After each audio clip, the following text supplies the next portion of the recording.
அது ஈழத்தமிழர்கள் மட்டுமல்ல, உலகம் முழுவதும் வாழ்ந்து கொண்டிருக்கிற தமிழர் மட்டத்தில் இந்த தீர்மானம் தொடர்பாக ஒரு மிகப்பெரிய ஒரு முக்கியத்துவம் பெற்றிருந்த ஒரு நிலையில் தான் இந்த தீர்மானம் முறைப்பாடுகளை மூடி மறைப்பதற்காக அடுத்த வருஷம், அதாவது இந்த வருஷம் மார்ச் மாதம் 2003 பிறகு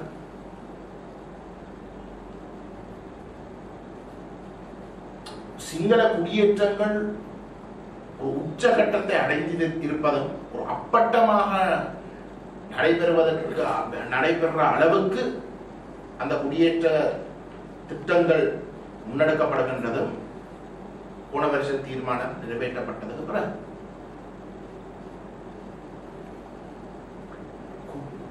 மீள்குடியேற்றம் விசேஷமாக கேப்பாப்புலவு போன்ற பிரதேசங்களில் மக்கள் சொந்த இடங்களில் குடியேற்ற விடாமல் காட்டிலே நடுக்காட்டிலே கொண்டு போய் இறக்கினதும் போன வருஷம் தீர்மானம் நிறைவேற்றப்பட்டதுக்கு பிறகு ஒரு ரீஹபிலிட்டேஷன் ப்ரோக்ராம் அரசாங்கமே விரும்பி அவைக்கு அனுப்பி ரீஹபிலிட்டேஷன் ப்ரோக்ராம்குள்ள அனுப்பினதுக்கு பிறகு அவை சமூக மட்டத்தில் வந்து விடுவிக்கப்பட்டதுக்கு பிறகும் அவை திரும்பவும் கைது செய்யப்பட்டு அவர்கள் மீண்டும் அவர்களுடைய வாழ்க்கை ஒரு கேள்விக்குறியா மாற்றி இருக்கிற நிலைமை மிக மோசமாக ஒரு உச்சகட்டத்தை அடைஞ்சிருக்கிறதும் போன வருஷம் தீர்மானம் நிறைவேற்றப்பட்டது பிறகு இதெல்லாம் நடந்து கொண்டு இருக்கதான் இந்த சம்பவங்கள், இந்த அநீதிகள், சர்வதேச சட்டங்களை மீறின விஷயங்களை வந்து ஒரு விசாரிப்பதற்காகத்தான் உள்ளக பொறிமுறை என்று நீங்கள் போன முறை கூறினீர்கள். ஆனால் அந்த உள்ளக பொறிமுறையை வந்து சரியாக அமல்படுத்துவதற்கு இலங்கை அரசுக்கு இருக்கக்கூடிய மிக முக்கியமான அந்த அந்த அவனுடைய கட்டமைப்பு வந்து நீதிமன்றம். அப்ப அந்த நீதிமன்றத்திலே கூட ஸ்ரீலங்கா அரசு செய்த சர்வதேச சட்ட மீறல்கள், போர் குற்றங்கள், மனிதர்களுக்கு எதிரான குற்றங்கள், இனப்படுகொலை தொடர்பான குற்றச்சாட்டுகளை சர்வதேச அதுவும் ஐநாவில் போன வருஷம் ஸ்ரீலங்காவை காப்பாற்றுவதற்கு போய் வாதாடி கொண்டு இருந்த தரப்பு தான் இன்றைக்கு சுப்ரீம் கோர்ட்டிலே சீஃப் ஜஸ்டிஸா இருக்கிறார், பிரதான நீதியரசராக இருக்கிறார். அப்படிப்பட்ட ஒரு சூழலில் உலக ரீதியாக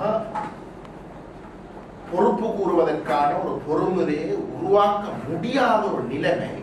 இந்த ஒரு வருஷ காலப்பகுதியில் நிரூபித்திருக்கிறது.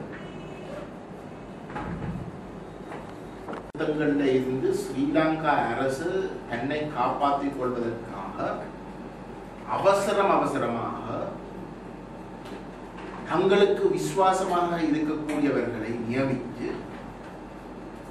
எல்எல்ஆர்சி நல்லிணக்க ஆணைக்குழு கொண்ட ஒரு கமிஷனை நியமித்து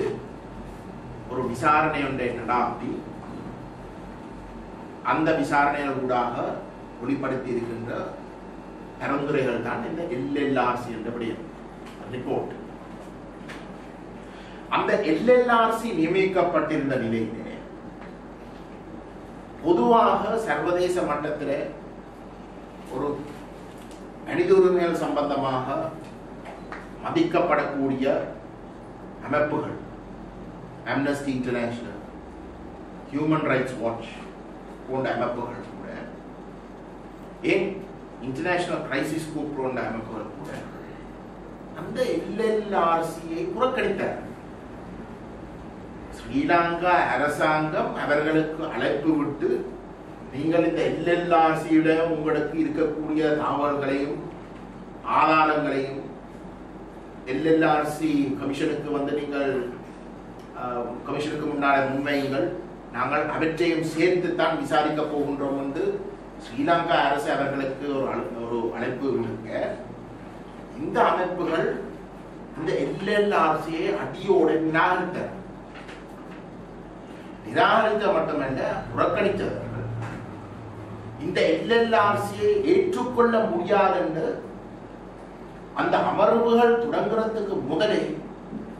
அவர்கள் அந்த எல்எல்ஆர்சி என்ற பொறுமையை வந்து அதுக்கு ஒரு முற்றுப்புள்ளி வைத்தார். அது மட்டுமல்ல, சர்வதேச சமூகம் அதை நிராகரித்து இருந்த ஒரு நிலையில் தமிழ் மக்களோடு இணைந்து வேலை செய்கின்ற முக்கியமான தரப்புகளாக அரசியல் தரப்புகளாக இருக்கக்கூடிய